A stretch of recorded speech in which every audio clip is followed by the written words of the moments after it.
Yes सी ये 3 stages की अगर बात करें, ओके कौन से 3 स्टेजेस बोला मैंने? Yes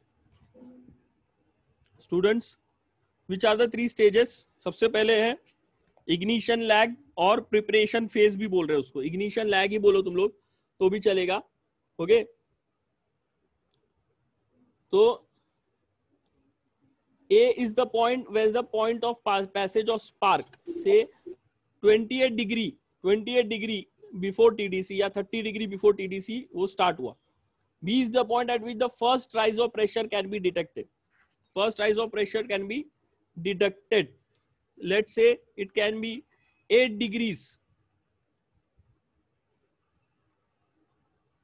Okay, it can be 8 degrees before the TDC.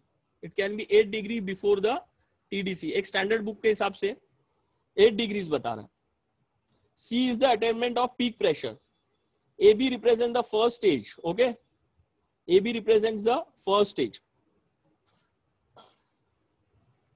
अब आपको अगर वेरियस स्टेजेस ऑफ कंबशन के बारे में पूछा तो आपको ये एक्सप्लेन करना है, ओके, अबाउट वेरियस स्टेजेस. इसका मैं ठीक है ये स्टेजेस ऑफ कंबशन ये बता देता हूं. देखो ये 3 स्टेजेस है कंबशन है. पीरियड ऑफ इग्निशन लैग, ठीक है, और preparation phase, flame propagation phase और आफ्टर बर्निंग. इसमें से एक ही नेम याद रखो.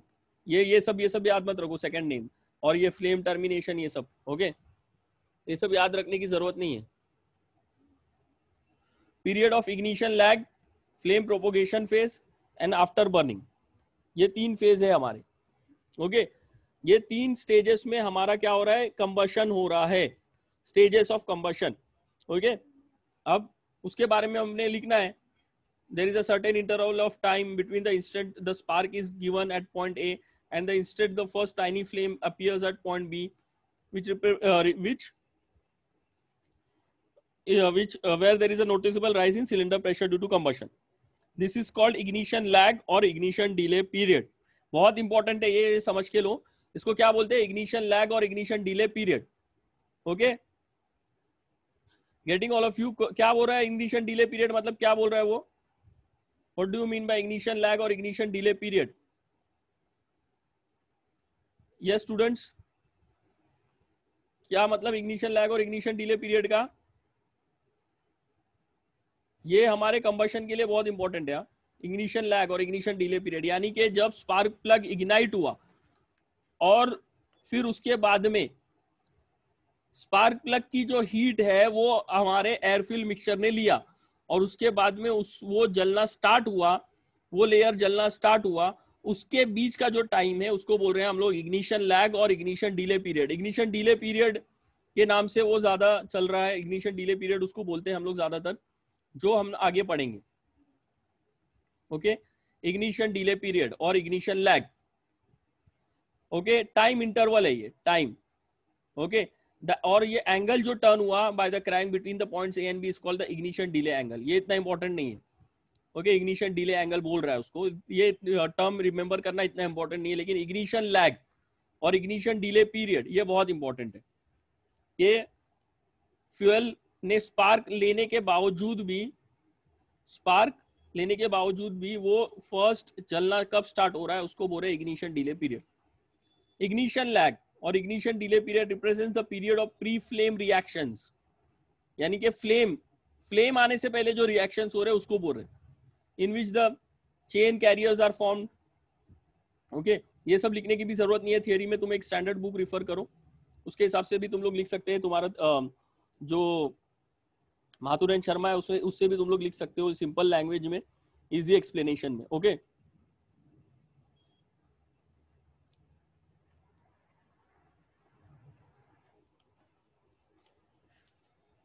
अब स्टैंडर्ड बुक में देखो ये सब दिया हुआ है कि पीरियड ऑफ फ्लेम बहुत धीरे धीरे बढ़ता है, ओके.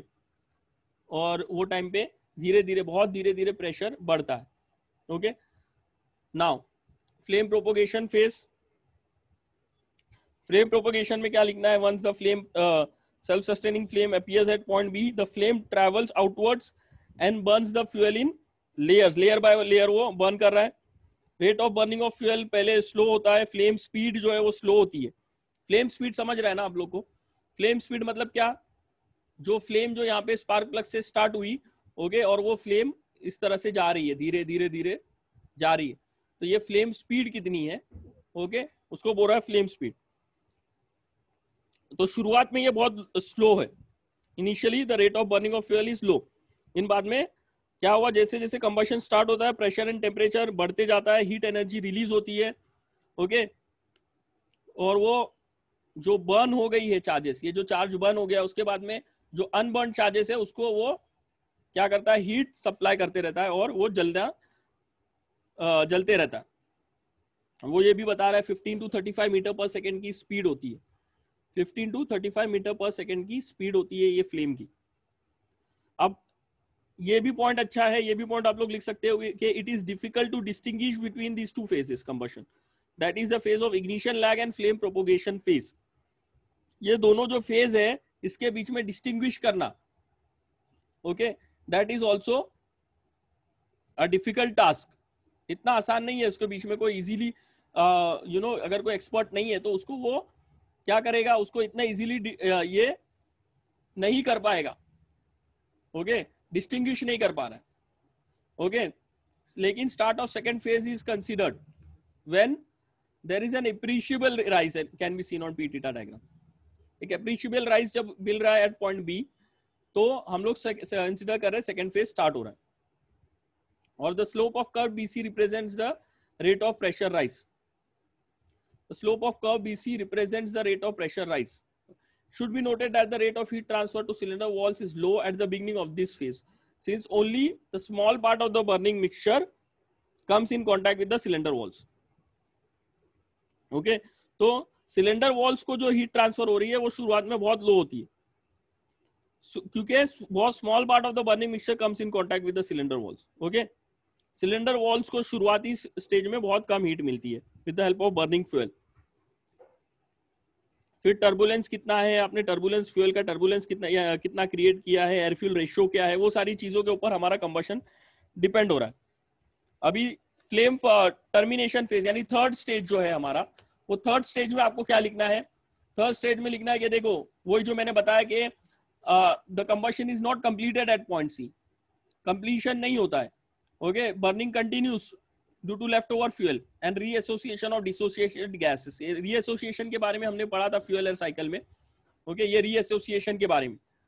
तो बर्निंग जो है वो चलते रहती है और एग्जॉस्ट गैसेस जो है, एग्जॉस्ट गैसेस एग्जॉस्ट पाइप में भी आ जाते हैं, तब भी वो जलते रहता है, वो हमें लिखना है बस। This combustion beyond point C continues after the expansion stroke and it is called after burning. Expansion stroke के बाद में भी वो चलते रहता है, okay. And the curve BC जो है हमारा, it is representing the after burning, sorry the curve CD is representing the after burning stage, okay. Curve CD ये वाला जो है हमारा, ओके, कर्व CD जो है, CD और D से लेके पूरा E तक, ओके, ये जो है हमारा पूरा का पूरा आफ्टर बर्निंग स्टेज है। यानी एक्सपांशन स्ट्रोक में भी हमारा फ्यूल जो है वो बर्न हो रहा है, ओके। एक्सपांशन स्ट्रोक में भी हमारा फ्यूल क्या हम लोग बोल रहे हैं कि बर्न हो रहा है। एक्सपांशन स्ट्रोक में ऐसा नहीं है कि पूरा का पूरा फ्यूल बर्न हो गया, एक्सपांशन स्ट्रोक में भी बर्न हो रहा है, ओके। और ये इसको क्या बोल रहे हैं हम लोग, third stage of combustion up to the point D. Flame velocity decrease होती है धीरे धीरे during this phase of combustion, okay. Getting all of you? तो ये था हमारा कंबशन स्टेजेस, बहुत ही इंपॉर्टेंट क्वेश्चन है ये, ओके, बहुत फेवरेट क्वेश्चन है। और उससे भी ज्यादा इंपॉर्टेंट ये डिटोनेशन है जो हम लोग अभी पढ़ेंगे, ओके। डिटोनेशन के बारे में देखते हैं हम लोग अभी, ठीक है। Yes, we'll move directly to the main part.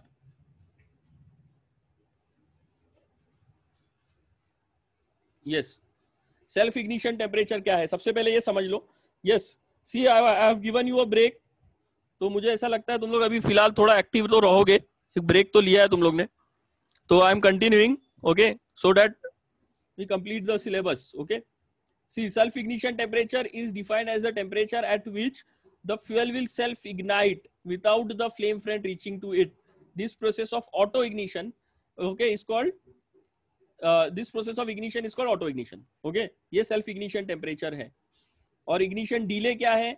ignition delay भी मैंने आपको बता दिया कि आपका टाइनी फ्लेम अपीयर होता है.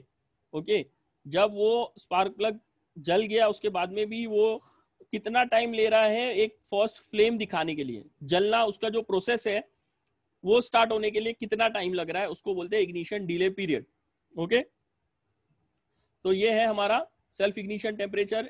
डेफिनेशन ऑफ डिले पीरियड क्या बोल रहा है वो, there is a time lag between the instant mixture attains the temperature of SIT. SIT मतलब क्या, सेल्फ इग्निशन टेम्परेचर उसने अटेन कर लिया, यानी ये पॉइंट पे वो जलना चाहिए था, लेकिन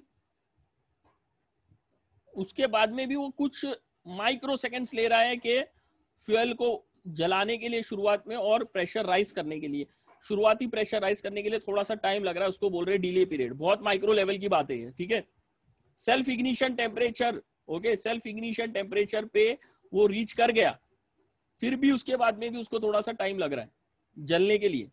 ओके, फिर भी उसको टाइम लग रहा है जलने के लिए. उसको क्या बोल रहे हैं हम लोग, क्या बोल रहे हैं, इग्निशन डिले. ओके, अब देखो ये है हमारा पीवी डायग्राम. बहुत इंपॉर्टेंट क्वेश्चन है ये, detonation in SI engine. Okay, अब फ्लेम ट्रैवल कैसे हो रहा है देखो, समझो ये हमारा क्रॉस सेक्शन है कंबशन चेंबर का. ध्यान से देखो, बहुत इंपॉर्टेंट है, बहुत इंपॉर्टेंट डायग्राम से. डिटोनेशन का क्वेश्चन आया तो ये सब डायग्राम्स बताना ही है. ये हमारा ए पॉइंट है. ए पॉइंट कौन सा हमारा, समझो ए पॉइंट जहां पे हमने स्पार्क दिया था, जब हमने ये पॉइंट पे स्पार्क दिया था, ये पॉइंट पे ए पॉइंट, वो ए पॉइंट मैं यहां पर बता रहा हूं ये सर्कल वाले डायग्राम में, ये वाले डायग्राम में. ओके, तो ये ए पॉइंट पे स्पार्क स्टार्ट हुआ. अब उसके आजू बाजू जो फ्यूल है वो जलना स्टार्ट हुआ, फिर उसके बाद में उसका दूसरा लेयर स्टार्ट हुआ, फिर बी बी डैश जला, फिर सी सी डैश जला, फिर डी डी डैश जलेगा, और उसके बाद में एंड चार्ज जो ई पॉइंट है वहां तक वो पहुंच जाएगा. लेकिन ये तो हमारा स्टैंडर्ड प्रोसीजर है. लेकिन उसके पहले अगर डिटोनेशन हुआ, डिटोनेशन हो रहा है, अगर हमारा स्पार्क प्लग की ये जो वेव्स है B B dash C C dash, वो पहुंचने से पहले ही ओके डी डी डैश ही पहले जल जा रहा है, तो डिटोनेशन होगा. समझ में आ रहा है?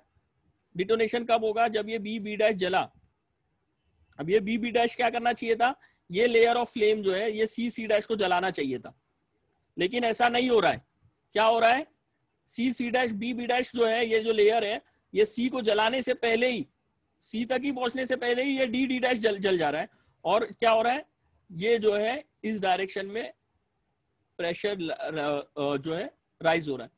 प्रेशर ये डायरेक्शन में फ्लेम, इसके आजू बाजू जो चार्ज इधर बचा हुआ है इसको भी जलाएगा, फिर यहां से भी फ्लेम फ्रंट आ रहा है और ये भी इसको जलाने की कोशिश कर रहा है, तो आपस में टकराव हो रहा है. This is called detonation. और जो हमने पी टीटा डायग्राम पढ़ा उसमें पी टीटा डायग्राम का क्या है, देखो पी टीटा डायग्राम में क्या होगा, क्या वेरिएशन होगा. देखो प्रेशर राइज होना चाहिए था यहां से और प्रेशर राइज होता, लेकिन डिटोनेशन की वजह से क्या हो रहा है, प्रेशर कम हो रहा है ज्यादा हो रहा है, कम हो रहा है ज्यादा हो रहा है. ये ऐसा ऐसा ऐसा ऐसा वाला कर्व फॉलो होगा, प्रेशर प्रॉपरली राइज नहीं होगा, वाइब्रेशन होंगे. ओके, पिस्टन के ऊपर प्रॉपर प्रेशर नहीं आएगा जो उसको डाउनवर्ड्स पुश कर रहा है, और फिर ये प्रेशर डायग्राम इस तरह से फॉलो होगा. समझ में आ रहा है सब लोग को? वैसी पीवी डायग्राम तो सब लोग को याद होगा. पीवी डायग्राम पहले कर रहे थे हम लोग को. पीवी डायग्राम में भी क्या होगा, देखो ये कंप्रेशन स्ट्रोक, ये पॉइंट पे हमने स्पार्क प्लग दिया, स्पार्क दिया, थोड़ा सा प्रेशर राइज हुआ, फ्लेम स्टार्ट हुआ. अब क्या होता, क्या होना चाहिए था, ये कर्व इस तरह से फॉलो होना चाहिए था. ओके, लाइक दिस, इस तरह से फॉलो होना चाहिए था. लेकिन क्योंकि डिटोनेशन हुआ, क्या हो रहा है कि प्रेशर जो है थोड़ा सा बढ़ा, फिर बाद में डिटोनेशन की वजह से कम हो रहा है. ऐसे इस तरह से प्रेशर अनइवन प्रेशर होने की वजह से मैक्सिमम प्रेशर जो राइज होता है वो भी कम हो जाएगा. जो हमें मैक्सिमम प्रेशर मिलना चाहिए था, जिसके वजह से हमारे इंजन की एफिशिएंसी बढ़ती है, पावर ज्यादा मिलता है, मैक्सिमम प्रेशर राइज जो होती है, जो मैक्सिमम पीक प्रेशर जो वो पहुंच रहा है वो भी कम हो जाता है, और फिर इस तरह से वो कर्व फॉलो होता है। Getting all of you? ये समझ में आ रहा है ये?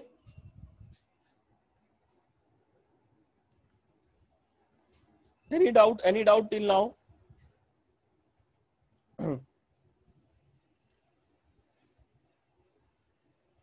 ये स्टूडेंट्स, ये डायग्राम बहुत इंपॉर्टेंट है आपको। जो है आपका जो डिटोनेशन का क्वेश्चन आया तो ये तीनों डायग्राम आपको बना के छोड़ना ही है। ये तीनों डायग्राम नहीं बनाओगे मार्क्स बहुत कम मिलेंगे। अगर सिर्फ थियरी लिखा है आपने, ओके, तो आपको मार्क्स बहुत कम मिलेंगे। ये लिख के ले लो। अगर मैं पेपर चेक करूं, अगर मैंने डायग्राम्स नहीं देखा पेपर में तो मैं बहुत कम मार्क्स देता हूं। ओके, डायग्राम है, थोड़ा सा थियरी लिखा है, then I try to give marks.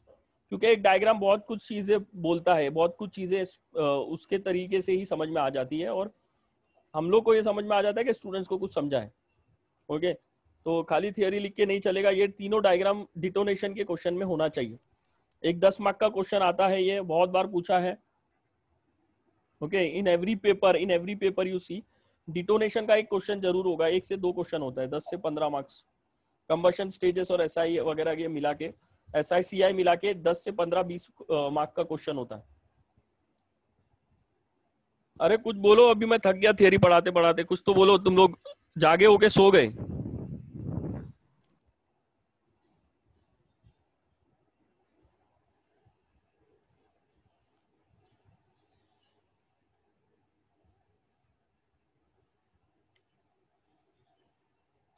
Yes, आगे बढ़ू क्या, खत्म कर दूं मैं?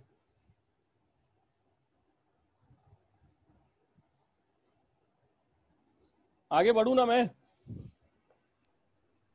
Yes sir. ओके,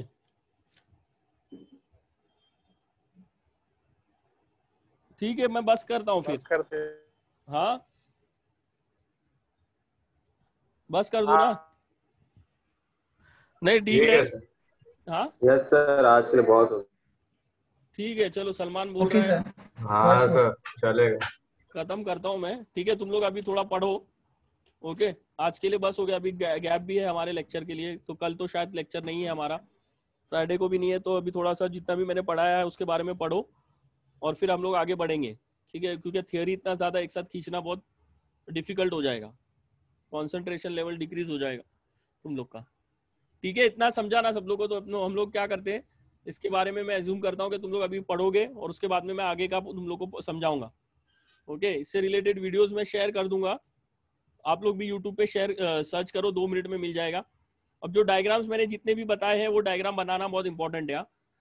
ये जो डायग्राम है, ये वाला डायग्राम सबसे ज्यादा इंपॉर्टेंट है। ओके, ये वाला डायग्राम और ये वाला डायग्राम, ये दोनों डायग्राम बहुत ज्यादा इंपॉर्टेंट है। ये आपके स्टैंडर्ड बुक में दिए हुए हैं क्योंकि, okay, getting all of you? अब इसके साथ में आप ये भी बता सकते थे कि आपका जो है मतलब कि आपका जो नॉर्मल पीटीटा डायग्राम कैसा रहता है वो भी आप बता सकते हो, लेकिन उसकी इतनी जरूरत नहीं है। अगर टाइम कम है तो आप नॉर्मल पीटीटा डायग्राम और इसका डायग्राम कंपेयर कर मत करो, अगर अनलेस अदरवाइज वो क्वेश्चन वैसा पूछा है कि एक्सप्लेन करो नॉर्मल कंबेशन क्या होगा और डिटोनेशन और नॉकिंग में क्या होगा। Getting all of you? तो अगर नॉर्मल डायग्राम बनाना है तो ऐसे बता नहीं रहा है बस कि ये इस तरह से प्रेशर राइज हुआ, ओके, और ये मैक्सिमम इधर रीच हुआ और उसके बाद में ऐसा हुआ, तो ये नॉर्मल कंबशन था। और ये वाला डिटोनेशन के साथ में, अगर आपके पास टाइम है तो आप बना सकते हो। ओके, ये डायग्राम बहुत ज्यादा इंपॉर्टेंट है, डिटोनेशन वाला। ये वाला डायग्राम भी बहुत इंपॉर्टेंट है क्योंकि ये बुक में दिया हुआ है, डिटोनेशन और नॉकिंग। ओके, ठीक है, मैं बंद करता हूं अभी। Will meet in the next lecture. Okay, attendance तुम लोग साइन कर दो, अटेंडेंस का एंट्री कर दो, जो लिंक शेयर किया था मैंने उसी के अंदर एंट्री कर दो। ओके।